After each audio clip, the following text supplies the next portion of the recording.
The Taliban were removed from power in Afghanistan by US-led forces in 2001, but the group has seized control of the country once again following a rapid offensive. The capital, Kabul, was the last major city to fall to the offensive that began months ago but accelerated as the hardline Islamists gained control of territories. The group entered direct talks with the U.S. back in 2018, and in February 2020 the two sides struck a peace deal that committed the U.S. to withdrawal and the Taliban to preventing attacks on U.S. forces. Other promises included not allowing al-Qaeda or other militants to operate in areas it controlled and proceeding with national peace talks. But in the year that followed, the Taliban continued to target Afghan security forces and civilians, advancing rapidly across the country. After many years of war, the question that still remains unanswered to many is, who are the Taliban? The rise to power of the Talibans. The Taliban, or students in the Pashto language, emerged in the early 1990s in northern Pakistan following the withdrawal of Soviet troops from Afghanistan. It is believed that the predominantly Pashtun movement first appeared in religious seminaries, mostly paid for by money from Saudi Arabia, which preached a hardline form of Sunni Islam. The promise made by the Taliban, in Pashtun areas straddling Pakistan and Afghanistan, was to restore peace and security and enforce their own austere version of Sharia, or Islamic law, once in power. From southwestern Afghanistan, the Taliban quickly extended their influence. In September 1995 they captured the province of Herat, bordering Iran, and exactly 1 year later they captured the Afghan capital, Kabul, overthrowing the regime of President Burhanuddin Rabbani, one of the founding fathers of the Afghan Mujahideen that resisted the Soviet occupation.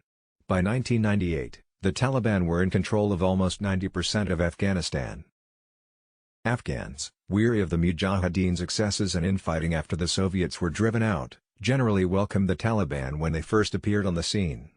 Their early popularity was largely due to their success in stamping out corruption, curbing lawlessness and making the roads and the areas under their control safe for commerce to flourish. But the Taliban also introduced or supported punishments in line with their strict interpretation of Sharia law, such as public executions of convicted murderers and adulterers, and amputations for those found guilty of theft. Men were required to grow beards and women had to wear the all-covering burqa. The Taliban also banned television, music and cinema, and disapproved of girls aged 10 and over going to school. They were accused of various human rights and cultural abuses. One notorious example was in 2001, when the Taliban went ahead with the destruction of the famous Bamiyan Buddha statues in central Afghanistan, despite international outrage.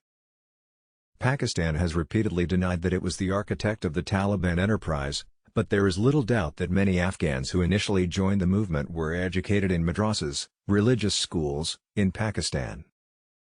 Pakistan was also one of only 3 countries, along with Saudi Arabia and the United Arab Emirates, UAE, which recognized the Taliban when they were in power in Afghanistan. It was also the last country to break diplomatic ties with the group. At one point, the Taliban threatened to destabilize Pakistan from areas they controlled in the northwest. One of the most high-profile and internationally condemned of all Pakistani Taliban attacks took place in October 2012, when schoolgirl Malala Yousafzai was shot on her way home in the town of Meengora. A major military offensive 2 years later following the Peshawar school massacre greatly reduced the group's influence in Pakistan though. At least 3 key figures of the Pakistani Taliban had been killed in U.S. drone strikes in 2013, including the group's leader, Hakim Ullah Masood. The attention of the world was drawn to the Taliban in Afghanistan in the wake of the September 11, 2001 World Trade Center attacks in New York. The Taliban were accused of providing a sanctuary for the prime suspects, Osama bin Laden and his al-Qaeda movement. On October 7, 2001, a U.S.-led military coalition launched attacks in Afghanistan, and by the first week of December the Taliban regime had collapsed. The group's then leader, Mullah Muhammad Omar, and other senior figures, including bin Laden, evaded capture despite one of the largest manhunts in the world. Many senior Taliban leaders reportedly took refuge in the Pakistani city of Quwwata, from where they guided the Taliban. But the existence of what was dubbed the Quwwata Shura was denied by Islamabad. Despite ever higher numbers of foreign troops, the Taliban gradually regained and then extended their influence in Afghanistan, rendering vast tracts of the country insecure, and violence in the country returned to levels not seen since 2001. There were numerous Taliban attacks on Kabul and, In September 2012, the group carried out a high-profile raid on NATO's Camp Bastion base. Hopes of a negotiated peace were raised in 2013, when the Taliban announced plans to open an office in Qatar. But mistrust on all sides remained high and the violence went on. In August 2015, the Taliban admitted they had covered up Mullah Omar death, reportedly of health problems at a hospital in Pakistan, for more than 2 years. The following month, the group said it had put aside weeks of infighting and rallied around a new leader in the form of Mullah Mansour, who had been the deputy of Mullah Omar. At around the same time, the Taliban seized control of a provincial capital for the first time since their defeat in 2001, taking control of the strategically important city of Kunduz.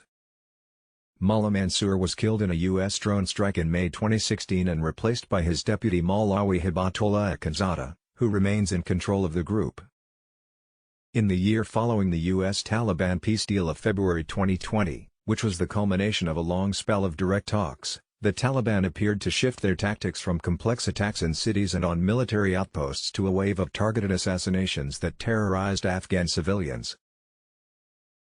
The targets, journalists, judges, peace activists, women in positions of power, suggested that the Taliban had not changed their extremist ideology, only their strategy. Despite grave concerns from Afghan officials over the government's vulnerability to the Taliban without international support, the new U.S. President, Joe Biden, announced in April 2021 that all American forces would leave the country by 11 September, 2 decades to the day since the felling of the World Trade Center. Having outlasted a superpower through 2 decades of war, the Taliban began seizing vast swathes of territory, before once again toppling a government in Kabul in the wake of a foreign power withdrawing. They swept across Afghanistan in just 10 days, taking their first provincial capital on 6 August. By 15 August, they were at the gates of Kabul. Their lightning advance prompted tens of thousands of people to flee their homes, many arriving in the Afghan capital, others heading for neighboring countries. The Taliban's return to rule brings an end to almost 20 years of a U.S.-led coalition presence in the country. Could the U.S. have known that the Taliban would return so strong against the Afghan forces after 20 years of training? What's your opinion? Thanks for watching.